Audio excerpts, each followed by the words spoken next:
Remember when I told you this? Another reason that it is important to make the distinction that Joseph LaRoche's family was not a black family, but a mixed race family, is that there would come a time when Mrs. LaRoche would literally bury every trace of blackness that was attached to her and her daughters.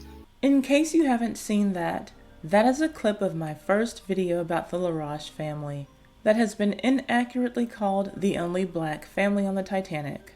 There's a link to that video in the description box.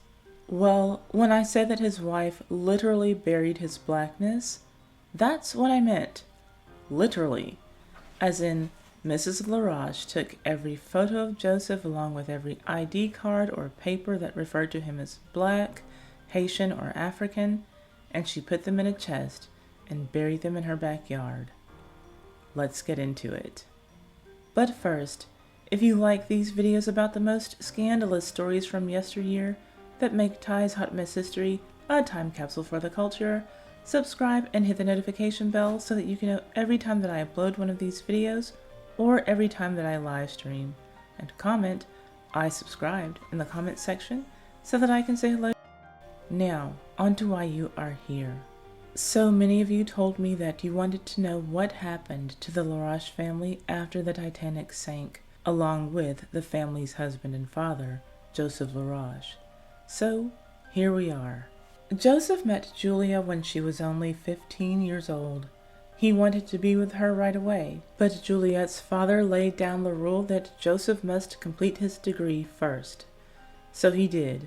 Then Joseph and Juliet got married in 1908 at Juliet's father's house. Joseph was the biracial son of a white French army captain and a black Haitian mother from an influential family. We know that Joseph having one white parent and one black parent makes him biracial. But in the early 1900s France, he was considered black, and you can see that he looked like a black man. But the rules were what they were. Society considered him black, so he was. He contributed some work to one of Paris's first underground metro lines, but after that, good work was hard for him to find.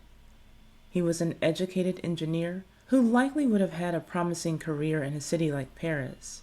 But racial discrimination was a problem that he had to deal with, so he often found himself unemployed or underemployed for a man with his academic background.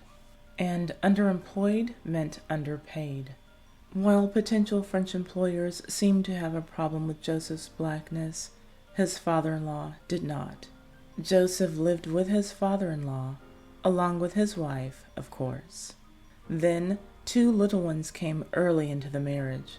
Simone was born in 1909, just 1 year after her parents were married. Louise was born the very next year, in 1910. Those are the two daughters of Joseph and Juliet who sailed on the Titanic. Finally, after having the family that he created live off of his father-in-law for years, Joseph decided to leave France and go to his mother's country, Haiti, to find engineering work for which he would be properly compensated. Joseph's mother came from a very politically influential family in Haiti. To get more information on his background, check out my first video on the LaRoche family. It was his family's influence that set up Joseph for success. As a young boy, he was educated by private tutors. At the age of 15, he decided that he wanted to be an engineer, and he left Haiti, accompanied by one of his private teachers, to study engineering in France. 11 years later, it was time for him to return home, and his mother purchased tickets, first-class tickets, for her son and his family to sail on a steamship called La France. Joseph traded in those tickets for second-class tickets on the Titanic. His plan was to get to New York, then take another ocean liner from there to Haiti, where hopefully he could be gainfully employed. I mentioned in my first story about this family that at the time that the Titanic sailed, that Joseph's uncle, Cincinnatus LeConte, was president of Haiti. He had basically overthrown the government the year before, in 1911. So, if he couldn't secure Joseph a job through good old-fashioned nepotism, he would have been able to pay him out of his own pocket. His uncle's presidential salary was $24,000 per year. That has a buying power of over $700,000 today in 2023. When the LaRoches packed up to leave Juliet's father's house, Juliet was pregnant with yet a third child. All 4 members of the LaRoche family made it safely onto the Titanic, but only 3 made it off of the Titanic alive: Juliet and her 2 daughters. Joseph died with the other 1,500 plus Titanic victims. The details of that day and night are in that other video. We'll pick up from where the Titanic went down. Juliet remembered that there was a lot of ice in the bottom of the lifeboat because her feet were frozen. She also recalled that one of the people who was rowing her lifeboat all night long was a countess. That would have been the Countess of Rothus, who was depicted in the 1997 Titanic movie made by James Cameron. There's the Countess of Rothus. After spending the wee hours of the morning in the lifeboat that carried them away from the Titanic, Juliet and her daughters were rescued by the RMS Carpathia. They were hauled up onto its decks in bags, like some sort of cargo. This is Juliet, Simone, and Louise on the Carpathia. While I'm sure that Juliet was thankful to have been rescued, it was just a fact that her life from this point on would not be smooth sailing. One of the things that seemed kind of minor in the grand scheme of things was linens. The Carpathia just didn't have enough to spare. You see, the Carpathia was the only ship that came to help the Titanic's survivors. She picked up all 13 of Titanic's lifeboats, which held 705 of its passengers, and the Carpathia was already carrying 700 passengers itself. So now, with the number of people on board slightly more than doubled, there just weren't enough linens for everyone. The first thing that comes to my mind when I think of linens are sheets to cover up for sleeping. But Juliet was the mother of 2 babies who weren't yet potty trained in a time before Pampers existed. She needed linens to make diapers for her daughters, and she couldn't get any because there simply weren't any to spare. So, at meal times, she would sit on her napkins to hide them so that she could have what she needed for her babies. Anyone else in Juliet's position might have tried to bribe a cabin steward for extra linens with a few dollars. But that wasn't an option for Juliet, because the coat that her husband placed on her shoulders before her Titanic lifeboat was lowered into the water, the coat with all of their money and small possessions that were worth anything, had been stolen from her on the Carpathia. Talk about the worst streak of bad luck. On April 18th, 1912, 3 days after the Titanic sank, the Carpathia arrived in New York. Juliet was taken to a hospital to have her frostbitten feet treated. While all of these devastating life events were happening back to back to back, one can imagine how stressed Juliet was. Adding to the fact that she was newly widowed, broke, and suffering from medical pain was also the fact that she didn't speak English.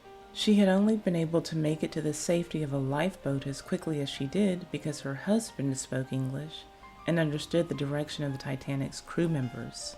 So she was likely stressed and confused by the time she arrived in New York.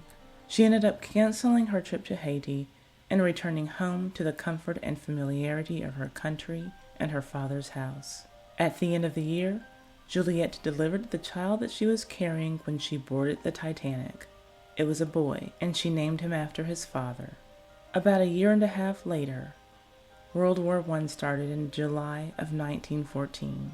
Before the war, Juliet's father owned a winery. The war ruined his business and forced their family into poverty.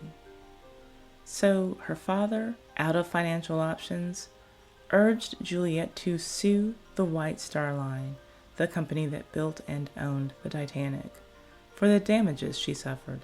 Juliet took her father's advice. It took a few years, but eventually, in 1918, she was awarded a settlement of 150,000 francs, roughly $22,000. that has a buying power of around $400,000 today. She used the money to start a crafting business.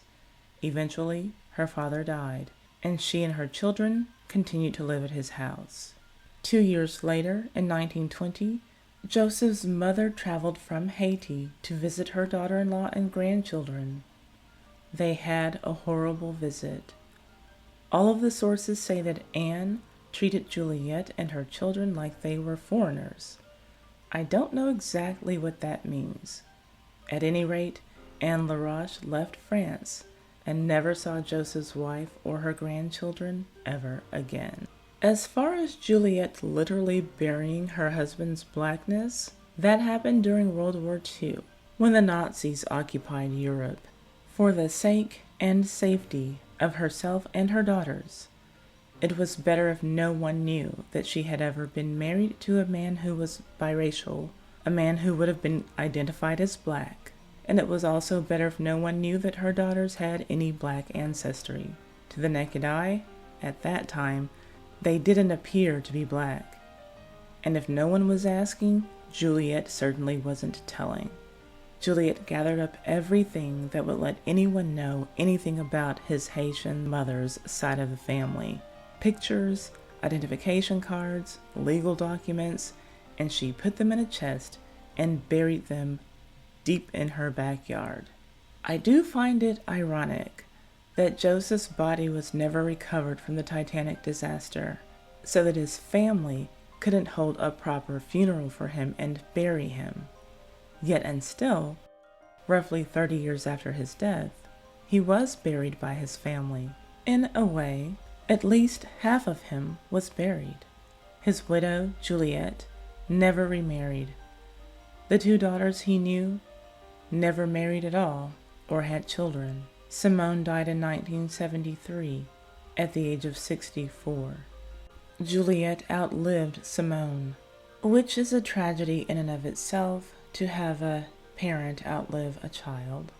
And Juliette did this despite being paralyzed on the right side of her body. She died in 1980 at the age of 91. Louise died in 1998 at the age of 87. She was among the last of the Titanic survivors. Joseph LaRoche Jr., the son who was born months after the Titanic sank, did marry. He died in 1987. He also had 3 children with his wife, and his wife lived in the family home with Louise until Louise died. Now, the Titanic was carrying some of the wealthiest people in the world, and some of them led some very scandalous lives. If you want to know about Titanic's scandals in first class, let me know in the comment section. About a decade before the Titanic sailed, another interracial couple carried on with some shenanigans that hit the London papers, and they were a total hot mess. Peter and Kitty Lobengula. I published a video about them that you can see here. I will also leave a link to it in the description box.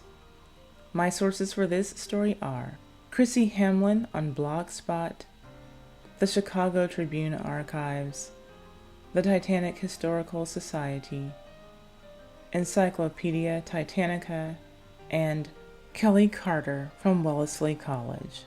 This video has been brought to you by me. Well, my Patreon is a sponsor for this video. If you like these dirty scandals on my channel, then you'll love my Patreon, Ty's Too Hot Mess History. It has all of the stuff that I can't talk about or show here because it's just too hot, too violent, too sexual, too graphic, too much. Come and join us there for the hot mess history. The link is in the description box. Are you a content creator, influencer, or blogger who feels like your platform could use an extra boost? Are you thinking about becoming a content creator, but you don't know where to start, and you want to be sure that you dot all of your I's and cross all of your T's? If so, Layla Lynn can likely show you exactly what you need to get on your way. Her fun new class is called The Business of Blogging with Layla Lynn, and in it, she is sharing the fundamental principles of blogging in 2022. Because let's face it, social media is a moving target, and what worked well 5 years ago is likely not what works well today. And with Layla Lynn, you're getting the information from someone who is successful at putting the principles to practice on her own social media platforms, and she literally has the credentials to back it all up, as she holds degrees in social media marketing. Layla Lynn is a multiple six-figure earner whose first social media marketing course helped this channel go from earning $30 a month to earning 5 figures a month. I'm ready to dig in my heels and learn even more so that I can earn even more. Are you with me? If so, hit my link at the top of the description box and join her class to access this amazing, affordable advice from a woman who knows her business, the business of blogging.